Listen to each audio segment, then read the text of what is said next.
Shalom, shalom, shalom, Akim. Alright, back at you with another lesson through the power and the spirit of Yahweh, Bahashem, Yahweh Shai, Bahashem, Rakah, Kodash. Giving double honors to all the elders and the apostles of Great Millstone, and the house of David is rising. Yes, man, going to be a little walk and talk, an early morning walk and talk. Nice and fresh today.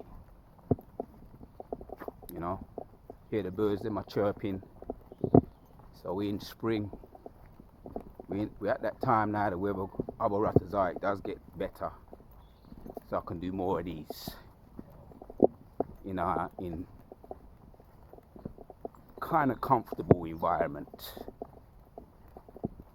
A place to reflect and meditate from time to time.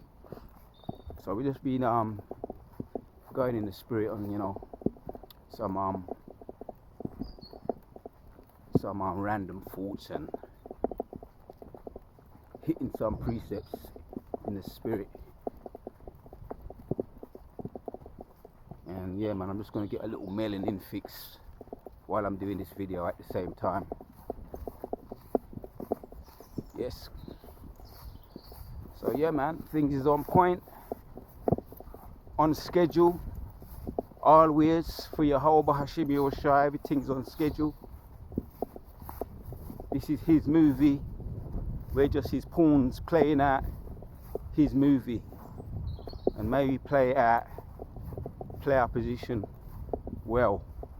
Whatever your position is, play it to the best of your ability. Whether you be a midfielder, a striker, a defender, a fullbacker. I'm just using that football example, football analogy. Everybody plays a position in a team. We're in a team. So hopefully we're those men that are elected and selected to endure to the end. So yes, man, carrying on a little bit from my yesterday's video, man. You know, yes, we're gonna have to go through some trials and tribulation to get those goals, get our goals. But you must finish the course. You must finish the course, man. And the Most High is always communicating with us through the Spirit and talking with us. But do we perceive? Do we perceive through the Spirit the signs and the signals? We're gonna hit a precept. Get the ball rolling, man. Let the scriptures do the talking. This is Job 33. Could start from 12. Job 33 and 12 says, "Behold, in this thou art not just. I will answer thee that God is greater than man." Yeah, man. He's perceiving through the Spirit. Job, you know, Job is a man of endurance, a man that gave us the blueprint to endure. And he was an extreme. His example is, you might call it an extreme one. He lost his family, his children, sons and daughters, and his livelihood, his farm, his cattle. But what happened in the end? Let me just carry on reading and let the scriptures do the talking. Yes, behold, in this thou art not just. I will answer thee that God is greater than man. Why dost thou strive against him? For he giveth not account of any of his matters. Yeah. Sometimes we can get caught up in our own emotions, our own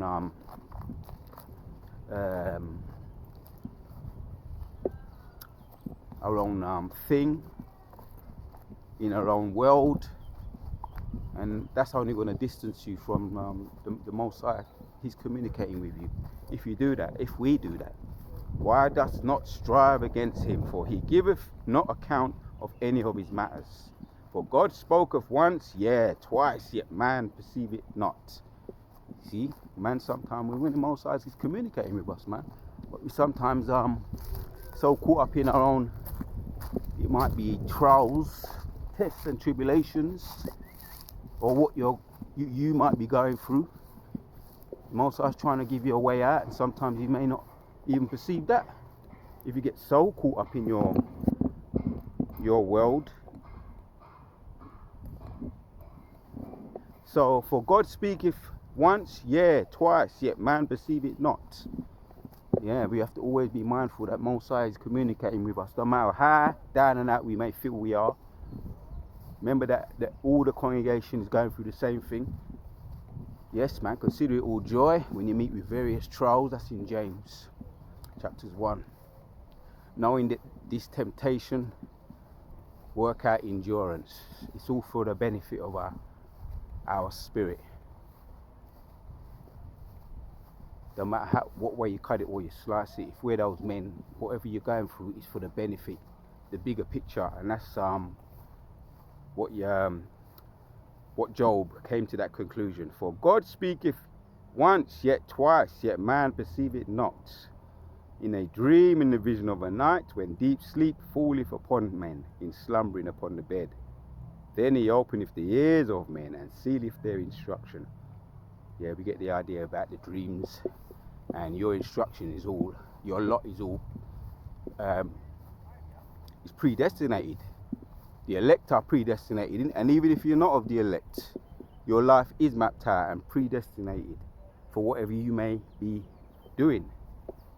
In the sports world, all those in the sports world, the basketball players, all the sportsmen, them, the golfers, Tiger Woods, that was the Most High put upon him to be a golfer. That was his lot laid out for him. The basketball players, you know, Jordan, the Magic Johnsons, and you know, the Jordans, them, and they do good at, and if he's gonna put it on you to do well at what you're doing, that's what you're gonna do. You're gonna excel in it, you know, and that's all of the Most High. The man puts that on you. The Most High puts that on you, that lot. For God speaketh once, yet twice, yet man perceive it not.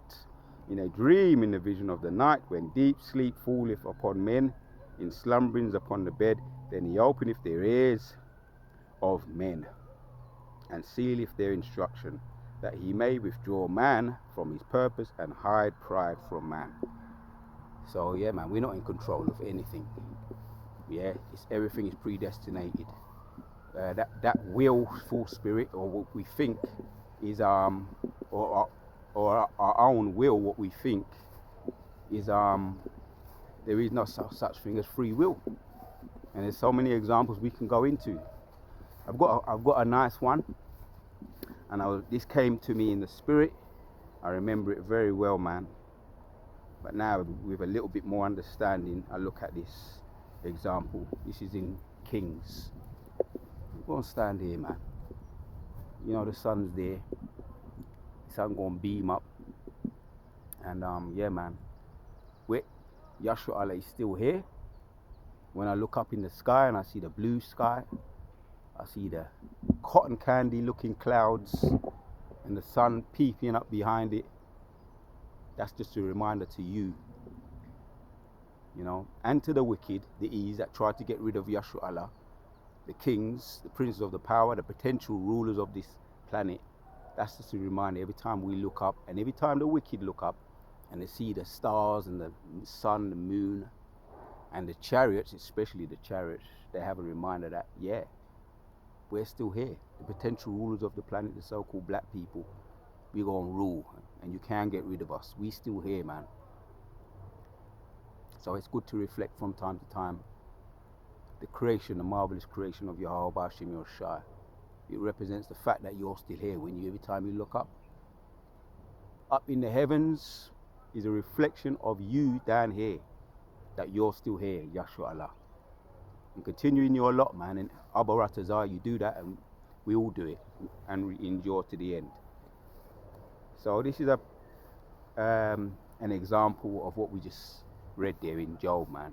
Job 33. There's times when we need reminders. We may not perceive the Most High communicating with us, and he has many ways to communicate with his prophets and his elect, the people that he loves, his kings. So 2 Kings and 5. We're going to hit the bullet points of this chapter. Start from 1. It says, Now Naaman, captain of the host of king of Assyria, was a great man with his master. So this was a great man, captain of hosts. He was a captain of a host, an army of a king of Syria. So he was a king of Syria. Was a great man, his master, and honorable, because by him the Lord hath given deliverance unto Syria. Yeah, the Most High used him in a mighty way to give deliverance unto Syria. So he was a king of an army, or a leader of hosts. He was also a mighty man in valor, but he was a leper. So he was a mighty man, a valor man, a man of valor, a mighty man, man of war. You know, no doubt he was a strong example, a good leader, being a man of valor and a king, a leader of a host of army. But he was a leper, as it says there. So let's carry on. And the Syrian had gone out by companies, and he had brought away captives of the land of Israel, a little maid, and she waited on Naaman's wife. So he had captives, he had slaves, and this was a little maid. One of his slaves was a little maid, and it says there, and she waited on Naaman's wife. So she served, she was a slave to Naaman, the mighty man's wife. She was his servant. She waited. So she would, Naaman's wife, beck and call, so that you can understand. And she said unto her mistress, Would God my Lord were with the prophet, would God my Lord were with the prophet that is in Samaria, for he would recover him of his leprosy. He said, if God was with him, wouldn't God recover him with his leprosy? And carry on. And he went in and told his Lord, saying, Thus and thus said the maid that is of the land of Israel. Yeah. And one went in and told the Lord, saying, Thus and thus said the maid that is of the land of Israel. So someone took that message to him. And the king of Assyria said, Go, and I will send a letter unto the king of Israel. And he departed and took him with him 10 talents of silver, and 6 silver pieces of gold, and 10 changes of remnant. And he brought the letter to the king of Israel, saying, Now when this letter is come unto thee, behold, I have brought therein sent Naaman, my servant, to thee, that thou mightest recover him of his leprosy. So the letter was sent to Israel. Carry on. And it came to pass, when the king of Israel had read it, and the letter, that he rent his clothes and said, Am I God to kill and to make alive, that this man doth send unto me to recover a man of his leprosy? Right. So he doesn't feel like he's up to the job. Wherefore consider, I pray you, and see how he seeketh a quarrel against me. So yeah, man.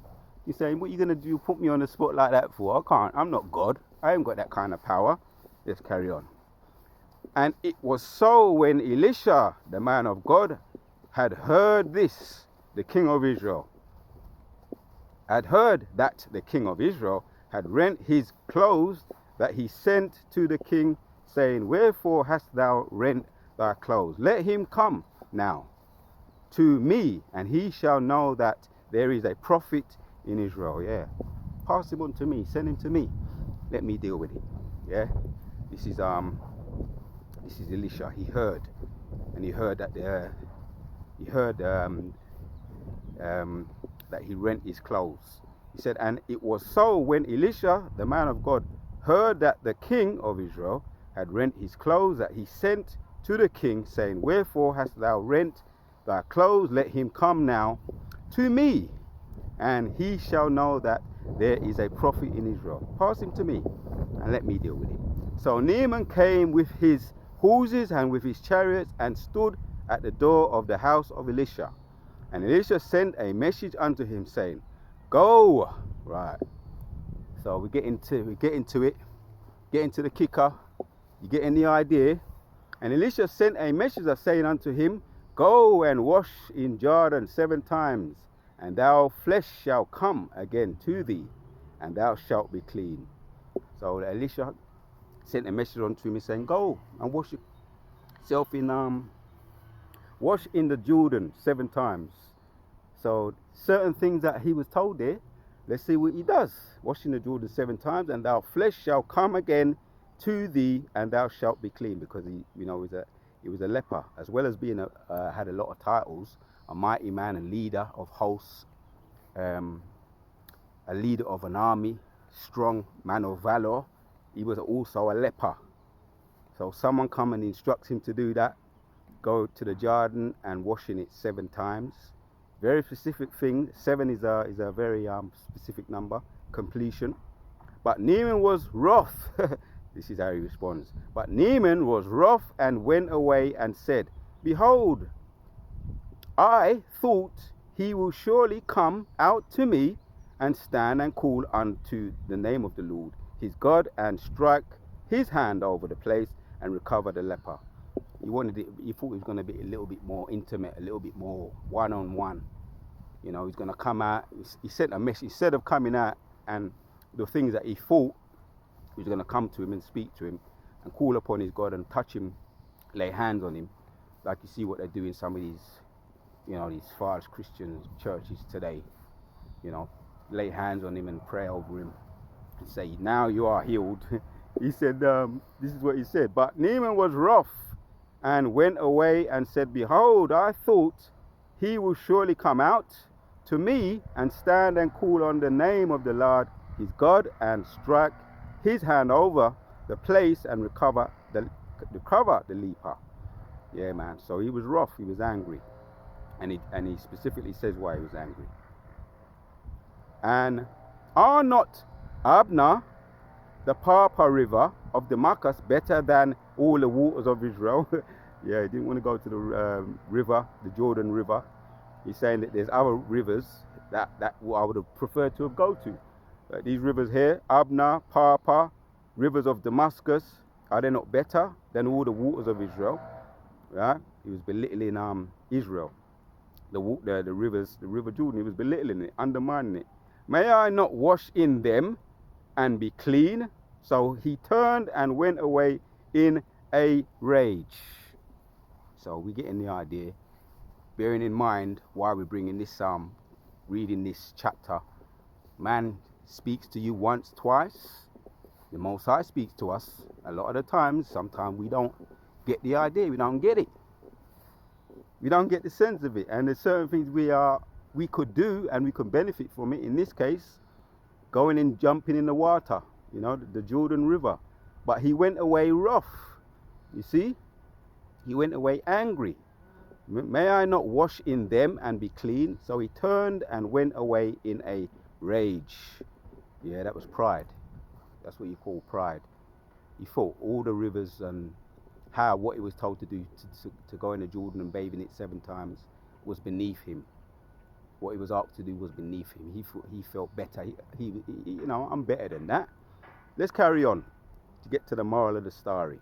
And his servants came near and spoke unto him and said, My father, if the prophet had bid thee to do thee to some great thing, wouldest thou not have done it? How much rather when he saith to thee wash and be clean.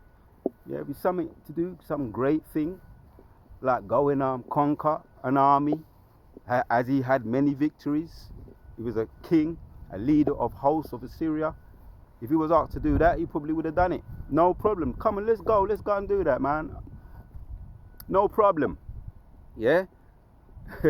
And the servant came near and spoke unto him and said, My father, if the prophet had bid thee to do some great thing, wouldest thou not have done it? How much rather when he saith to thee, wash and be clean. something even something a little bit more intimate than going and killing a lot of your enemies. This is a cure for your leprosy. He was asked to do that. He said, wouldn't you not rather do that? Your own thing that you've been living with, a cure to your leprosy. Yeah? When thou not have done it, I'll read that again, because this is very good to meditate on this. And his servants came near and spoke unto him and said, My father, if the prophet had bid thee do some great thing, wouldest thou not have done it?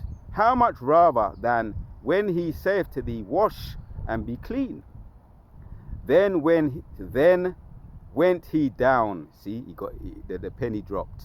The penny dropped. Then went he down and dipped himself 7 times in the Jordan, according to the sayings of the man of God, and his flesh came again like unto the flesh of a little child, and he was clean. The penny dropped. He got the idea. He got the sense. So that's the moral of the story, man. Sometimes the Most High speaking to us, you know, it could be through messenger.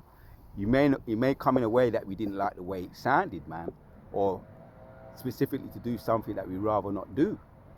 You know, if you're sick with something and there's a way out, it may come from someone you don't expect it to come from, or it may come through something that you don't like bathing in the Jordan River. And I know it ain't going to be as extreme as that today, but there's other ways we can put it together. There's other things, you know, like the herbs. You know, it's not a lot of the time it's not going to be a quick fix.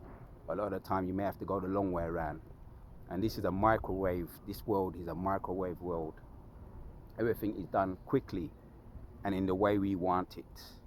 And this can apply to men or women, because a lot of the time women like things just packaged and pretty and all nice with a ribbon, you know, a present with a nice color package and paper around it, wrapped around with a nice bow, a ribbon, everything packaged nice and neat the way that we like it. And a lot of the time the things that are good for us are not packaged the way we would like them to be, and they don't taste good. In this case it was Naaman, the king of hosts, a mighty man. He didn't want to do it because he believed that those things were beneath him. Bathing in the Jordan River, and 7 times, which is a very good number too anyway. So yeah, man, sometimes we've got to listen and keep our mind and heart and ears open. And you know, you've got people that say things to us in jest. You know, there's many ways people can communicate with us. You know, there's a saying too, many a true word is said in jest. And I've always been aware of that. Sometimes you just have to listen with keen ears to the dog whistles, and your cure can come, because the Most High has many ways to skin a cat. So that was the moral of the story, man. The Most High has many ways to skin a cat a lot of the time. And let me end with it. Abaratazar, I hope the point was made. And there's a lot of other examples. There's many other examples which I can do them in other videos, coming from a holistic perspective to get healed, but also spiritually too. And you can apply it to physical, in the way of getting healed with any kind of illness.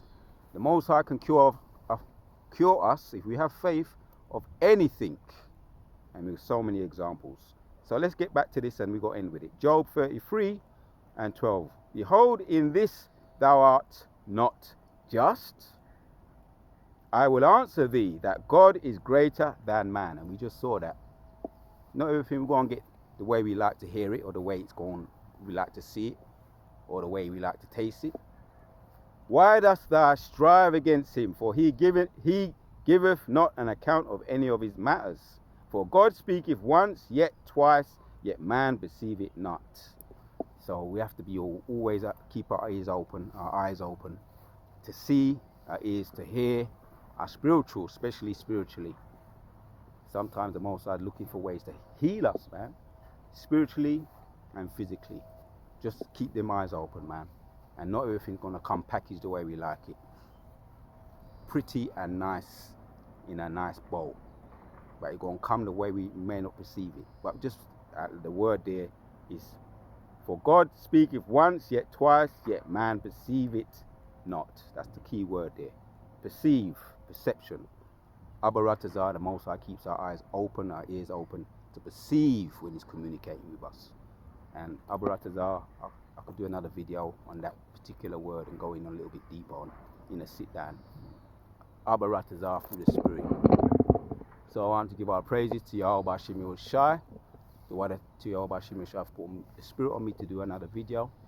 And Shalom to all the sincere. I can keep pushing. It's on to the next.